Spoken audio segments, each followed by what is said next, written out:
think about Latinx in the media, what first comes up to mind? Is it George Lopez waking you up in the middle of the night? Is it the telenovelas your abuela watches? Or maybe it's Jennifer Lopez. The thing is, there is not one specific Latinx image on TV, film, or any other forms of media. That being said, there is not one overall single example of the best representation of the Latinx community in the media. In this video, I will be exploring the way Latinx people have been portrayed in TV, film, and pop culture in the media in the last 20 years. I will not be able to cover everything, but I want to touch on specific moments and examples. So, let's talk more about the portrayal of Latinx people in the media. It is the late 90s. Selena's fame after J-Lo's portrayal of her is at an all-time high. Y2K fashion is trending, and Latinx artists overtake the Grammys like Ricky Martin, Shakira, and Enrique Iglesias, just to name a few. The Latino boom brought a large influx of Latinx immigrants coming into the US. It seemed like the Latinx community were making a large mark on American culture. Author and professor of Latino studies Arlene Davila states, "Indeed, the past decade has seen dramatic changes in the global political economy and the landscape of Latino media.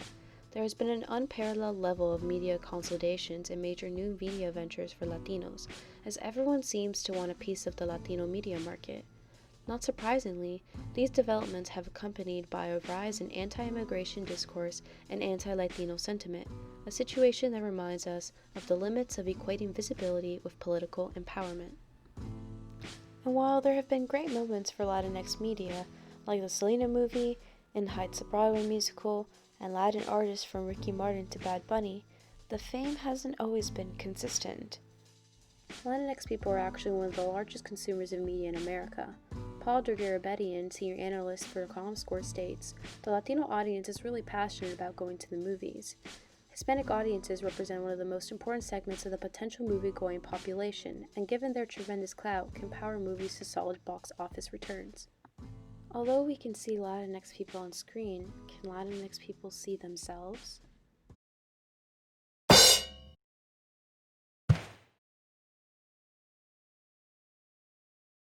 Historically, women of color have been portraying the help for decades. Whether it's in correlation with white supremacy or machismo, or both for Latinx women, this is one of the most popular stereotypes. Where you don't tell Leslie, you know I don't speak Mexican. I'm not a Mexican. Great, what was that all about? Lucy's from El Salvador. So? It's an entirely different country. No.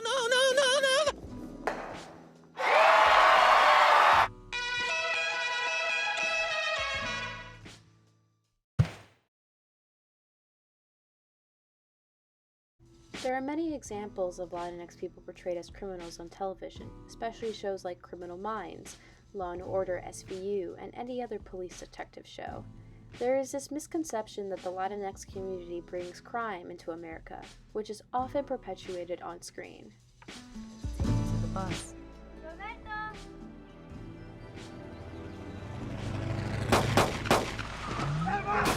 All right, John, cabrón, nothing.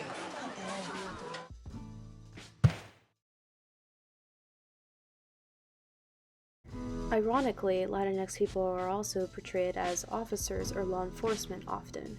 Poncherello. Are the first two female names? John, I like you. You remind me. Patrolman we have John Baker and Frank Poncherello.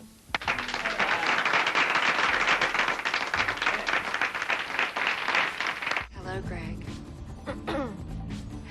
And Mrs. Cortez. Updates? They're being loaded into your central now. I know the parents from Spy Kids aren't actually officers, but spies count as law enforcement in my book.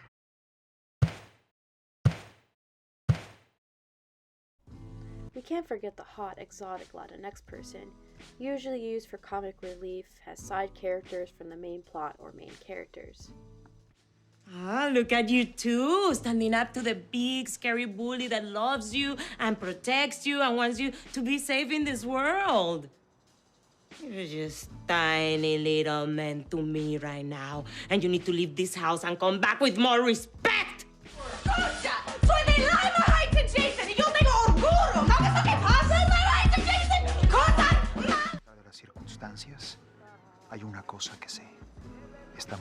destinados a estar juntos, mi amor.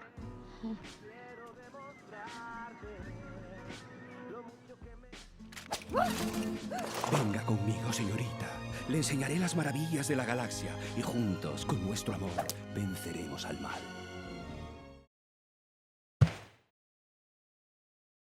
Similar to the hot Latinx person, which many of these examples do overlap each other, the Spanish-only speaker, Spanish accent person is usually the butt of the joke. Don't stomp your little last season Prada shoes at me, honey. From last season. It's a good boogaboo. You want some lemonade, que es un buen boga boga. Lemonade, please. Would you like take some? No, no, gracias. Está bien, gracias. Okay, let's just talk. ¿Qué platicamos?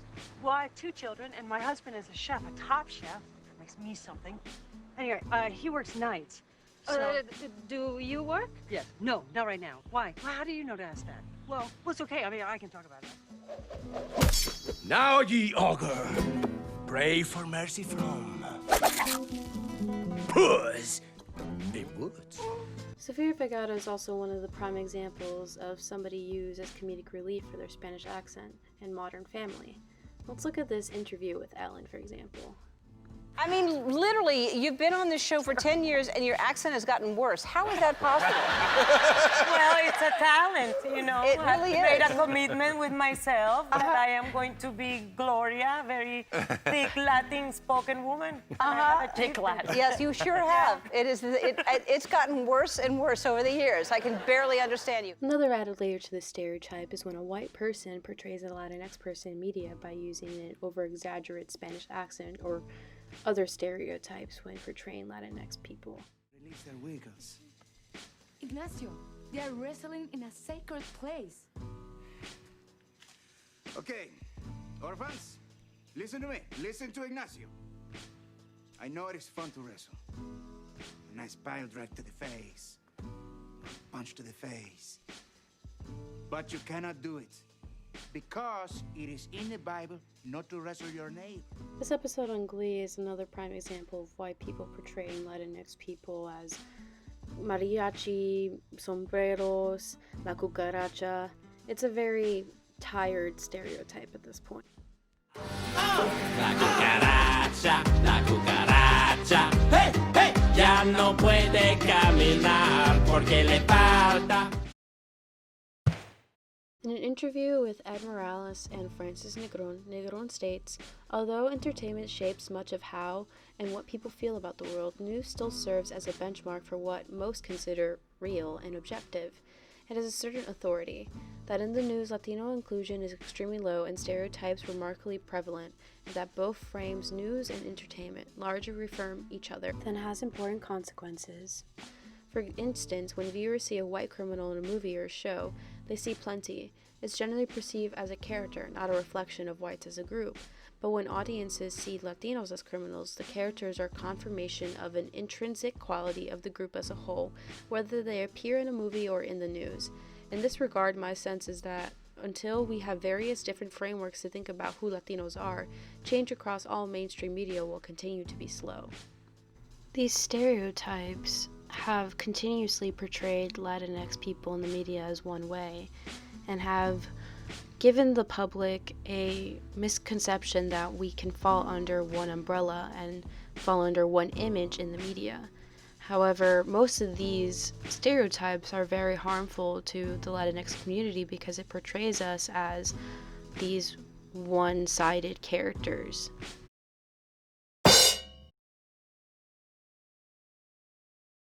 Now, there are more positive narratives on screen where Latinx people have been given more room to explore issues that have been viewed as positive representation. However, these examples are almost or just as limiting as the negative stereotypes.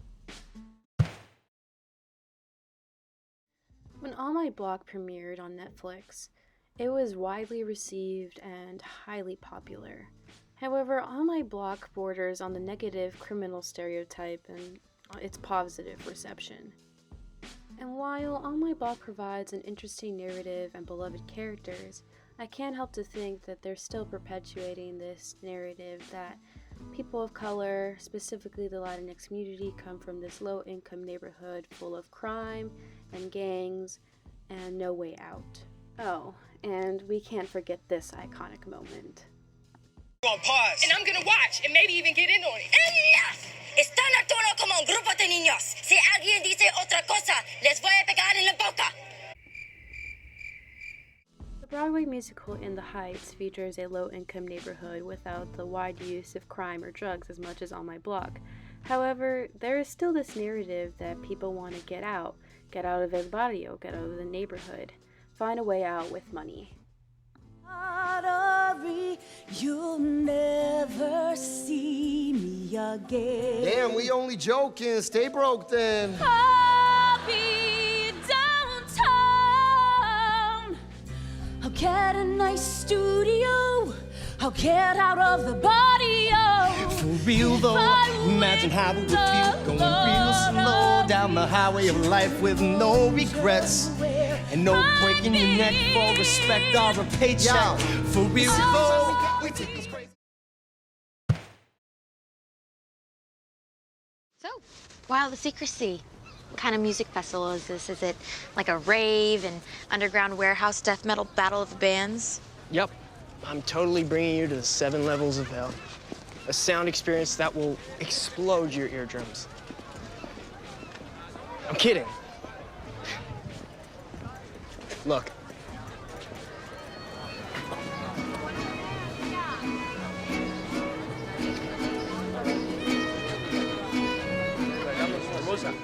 With more narratives in TV for Latinx Americans, there's often the storyline of not being Latino enough, or a character not wanting to accept that part of their identity.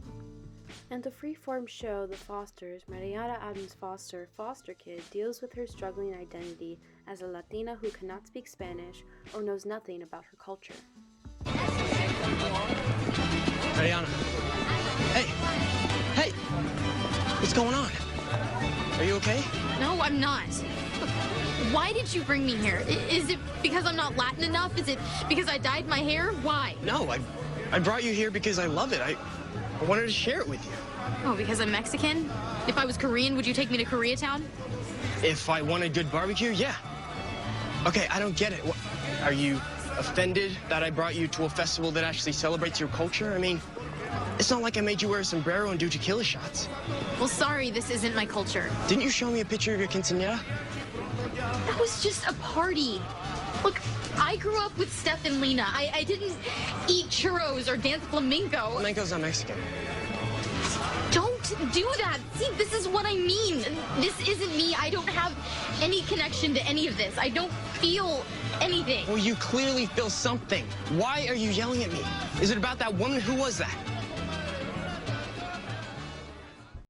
The TV show Party of Five is a reboot of a 90s TV show based on the same name, except with a twist. What happens when a family is separated due to immigration? The youngest character, Val, is the one who suffers the most from her family's separation. She struggles so much with her identity that she goes so far to change her name when she's in different spaces, like this one.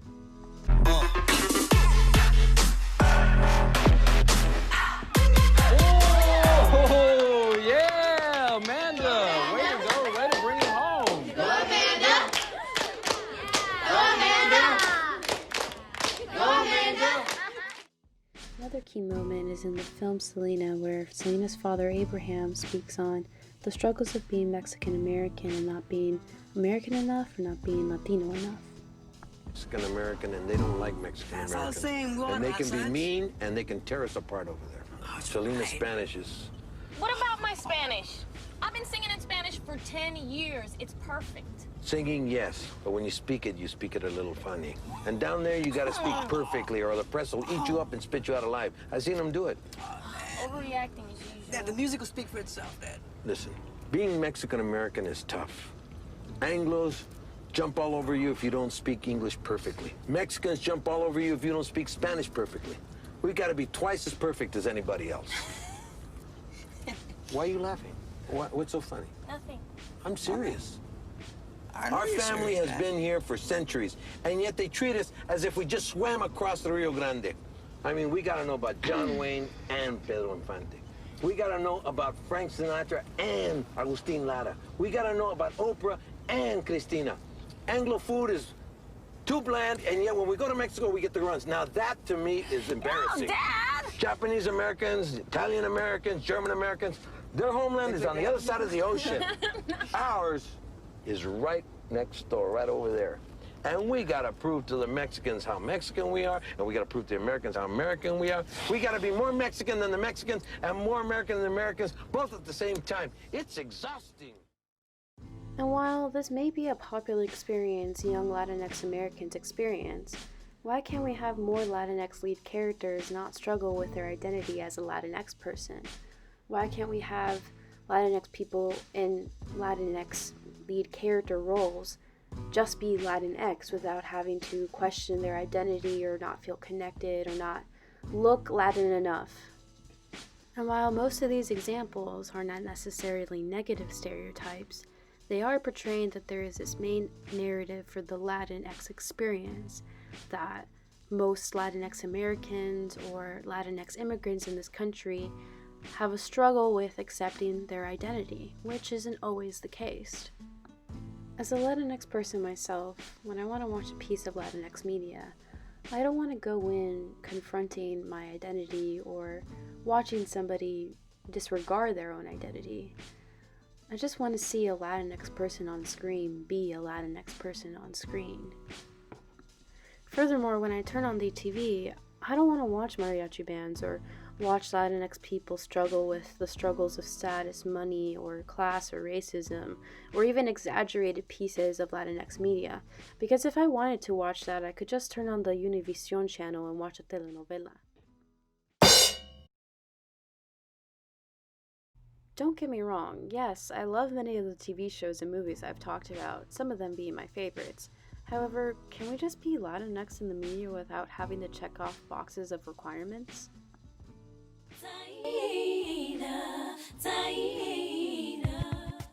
Oh, you thought I wasn't going to give a piece of Latinx media that I truly enjoy and does embody most of the stereotypes that I talked about in this video.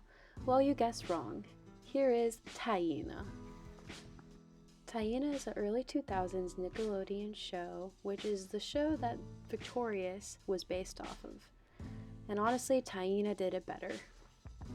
I have 16-year-old Taina Morales, who goes to Manhattan School of the Arts and wants to be a star. It's the basic sitcom format with Taina Morales going through shenanigans with her friends, which, might I add, are mainly people of color, all but one. Taina Morales is a Puerto Rican whose sole existence is not being Puerto Rican in this show. She has goals, she has dreams, and while she does struggle with her identity because she can't speak perfect Spanish, we actually get to see herself grow as a character in this show. And honestly, the music is amazing, and just the fact that the majority of the cast is people of color and her whole existence is not always trying to figure out her identity is honestly very refreshing. And it's crazy that this show basically came out so long ago and not many people really know about it. I can go on and on and on about how much I love this show, but for the sake of the video, I will say that although, yeah, maybe this piece of media might not be perfect, but it's honestly one of the best pieces of Latinx media that I've seen, that while, you know, there are some stereotypes in this show that I've listed, actually portrays a main character beyond her identity as a Latinx person. Moving forward, I think the Latinx community deserves to see more lead characters like Taina Morales. Personally, I'm tired of watching Latinx people on screen that are catered to the white gaze or are trying to please the older Latinx community. Scholar Desiree Rodriguez agrees. She states, I want to see Latinx characters be space pirates, superheroes, musicians, freedom fighters, and a dumb kid in love with a vampire. I want to see Latinx characters exist outside of the confines of stereotypes. We deserve to see our community in full, complex, fully realized characters in various settings and genres.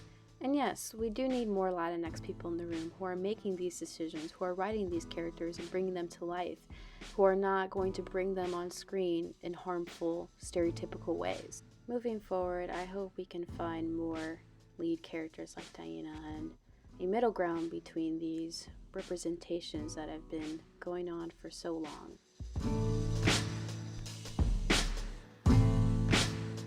Thank you for watching my video. I had a lot of fun researching and editing everything. Honestly, this was a passion project for me, and I would love to make more videos like this and talk on more topics related to Latinx media. I really hope that you enjoy this video, and thank you so much for watching.